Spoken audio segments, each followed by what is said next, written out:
بڑا آدمی۔ صدیوں پہلے کی بات ہے، اسلامی سلطنت کے صوبہ افریقہ پر ایک بہت ہی بہادر اور شریف گورنر حکومت کرتا تھا۔ اس کا نام عبید اللہ بن حجاب تھا۔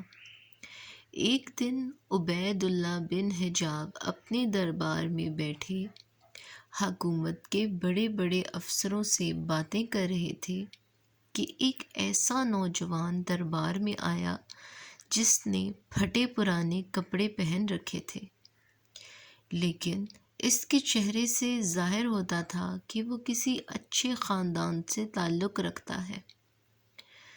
گورنر عبید اللہ بن حجاب نے اس نوجوان کو دیکھا تو وہ جلدی سے اٹھے اور نوجوان کو بہت عزت کے ساتھ اپنے پاس بٹھا لیا۔ اس وقت دربار میں گورنر کے بیٹے بھی موجود تھے۔ انہیں یہ بات بہت بری لگی کہ ہمارے والد صاحب نے ایک معمولی سے آدمی کو اپنے پاس اس طرح بٹھا لیا جیسے وہ بہت بڑا سردار ہو۔ بھرے دربار میں تو وہ کچھ نہ کہہ سکے، لیکن جب عبید اللہ بن حجاب اپنے محل میں داخل ہوئے، اپنے محل میں گئے، تو ان کے بیٹوں نے دربار والی بات چھیڑ دی اور ان سے کہا، ابا جان، آج ہمیں اس بات سے بہت شرم آئی کہ آپ نے ایک غریب آدمی کا اس طرح استقبال کیا جیسے وہ کہیں کا شہزادہ ہو۔ ہماری درخواست ہے کہ آئندہ آپ ایسا نہ کریں۔ آپ کو اپنے عہدے اور عزت کا خیال رکھنا چاہیے۔ عبید اللہ بن حجاب نے بیٹوں کی پوری بات توجہ سے سنی اور پھر بولے، اے میرے بیٹو، میں انشاءاللہ ایسا ہی کروں گا کہ تمہیں شرمندہ نہ ہونا پڑے۔ اس کے دوسرے دن عبید اللہ بن حجاب نے شہر کے تمام امیروں اور حکومت کے عہدیداروں کو دربار میں حاضر ہونے کا حکم دیا، اور جب سب لوگ اپنی اپنی جگہ بیٹھ گئے تو وہ اس نوجوان کو ساتھ لیے ہوئے دربار میں آئے۔ انہوں نے اسے سب سے زیادہ عزت کی جگہ پر بٹھایا اور خود اس کے قدموں میں بیٹھ گئے۔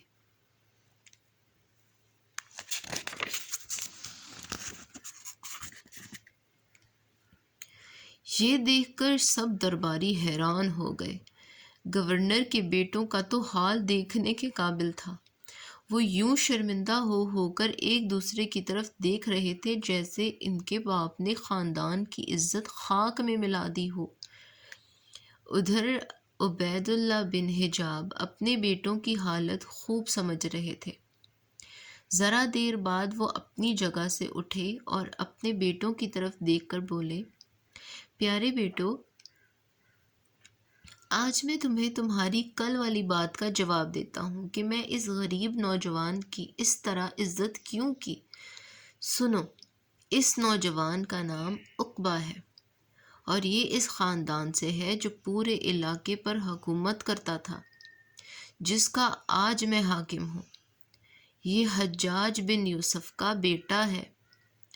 درباریوں نے یہ سنا تو سب عقبہ کی طرف عقیدت بری نظروں سے دیکھنے لگے۔ عبید اللہ بن حجاب کچھ دیر رک کر بولے، پیارے فرزند، اب اس سے آگے بات سنو۔ جس زمانے میں حجاج بن یوسف کی قسمت کا ستارہ چمک رہا تھا، تمہارے خاندان کی حالت بہت خراب تھی۔ تمہارے دادا حجاج کے غلام تھے۔ حجاج بن یوسف کو ان کی حالت پر رحم آ گیا اور انہوں نے تمہارے دادا کو آزاد کر دیا۔ پھر آگے چل کر ایسا ہوا کہ حجاج کی عزت و شان و شوکت ختم ہو گئی اور خدا نے ہماری غربت کو عزت اور حکومت میں بدل دیا۔ لیکن بیٹو، میں یہ بات کبھی نہیں بھول سکتا کہ حجاج بن یوسف نے میرے والد پر احسان کیا تھا۔ اب تم ہی بتاؤ کہ میں اپنے محسن کے بیٹے کی عزت کیوں نہ کروں، اسے عزت کے ساتھ اپنے پاس کیوں نہ بٹھاتا۔ عبید اللہ حجاب کی یہ بات سن کر پورے دربار میں سناٹا چھا گیا۔ خاص طور پر ان کے بیٹے تو حیرت کی تصویر بنے ہوئے تھے۔ انہوں نے شرمندہ ہو کر سر جھکا لیے تھے۔ عبید اللہ بن حجاب ذرا دیر رک کر بولے، بیٹو، ہمارے آقا اور اللہ کے سچے رسول حضرت محمد صلی اللہ علیہ وآلہ وسلم کا ارشاد ہے، جو شخص اپنے خاندان کو معمولی سمجھ کر کسی اور خاندان سے رشتہ جوڑتا ہے اور جو شخص اپنے محسن کے احسان کو بھلا دیتا ہے وہ بہت برا ہے۔ بیٹو، آج میں نے بھرے دربار میں یہ بات اس لیے بتائی ہے کہ تم اپنے خاندان کے محسن کو اچھی طرح پہچان لو، اور ساتھ ہی تمہیں یہ بات بھی معلوم ہو جائے کہ تمہارے خاندان کی ہمیشہ سے ایسی ہی شان و شوکت نہیں تھی۔ تمہیں چاہیے کہ ان دونوں باتوں پر غور کرو اور برے لوگوں میں شامل ہونے سے بچ جاؤ۔ یہ باتیں بتانے کے بعد عبید اللہ بن حجاب نے عقبہ کی طرف رخ کیا اور فرمایا، اے نوجوان، خدا نے اس وقت مجھے ایسا اختیار دیا ہے کہ میں تیری ہر خواہش پوری کر سکتا ہوں۔ تو مجھے بتا کہ میں تیری کیا خدمت کر سکتا ہوں؟ نوجوان نے پہلے تو عبید اللہ بن حجاب کے اس اچھے سلوک کا شکریہ ادا کیا اور پھر کہا، حضرت، میں صرف یہ چاہتا ہوں کہ آپ مجھے کوئی عہدہ دے کر اندلس بھیج دیں اور میں اپنی باقی زندگی وہیں گزارنا چاہتا ہوں۔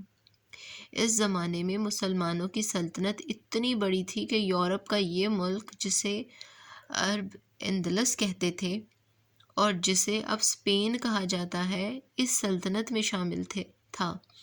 گورنر عبید اللہ بن حجاب نے عقبہ کو بڑا عہدہ دے کر اسی دن اندلس بھجوا دیا۔